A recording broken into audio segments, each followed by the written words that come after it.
नमस्कार दर्शक बंधु पीएम किसान योजना को नहीं एबे आसला एक बड़ खबर चाषी आसला खुशी खबर सामना को आसला नुआ अपडेट एही दिन मिलिबो पीएम किसान योजनार 22तम किस्तिर टंका तेबे दर्शक बंधु जदि आपण पीएम किसान योजनार हिताधिकारी तेबे भिडियोटी शेष जाए देखंतु कौन रही पूरा खबर जानि परिबे ता सहित आम चैनल नुआ थिले सब्सक्राइब करी पाखरे थिबा घंटी चिन्ह को दबाई दियंतु जहा द्वारा एभली नुआ नुआ खबर आपण सर्वप्रथमे देखिबाकू पाई परिबे। तेबे चलतु डेर न करी भिडियोटी को स्टार्ट करिबा।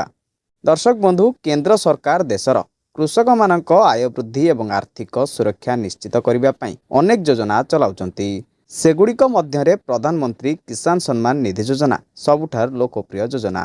एही योजना अधीन योग्य क्षुद्र और नाम मात्र कृषक मानकु प्रति वर्ष 6000 टंका आर्थिक सहायता दि जाए। एही राशि 2000 टंकार 3टी किस्ती भाव में सीधा सड़क बैंक खाता को पठा जाए। पीएम किसान योजनार 21तम किस्ती नवेम्बर 2025 रे जारी करा जायथिला।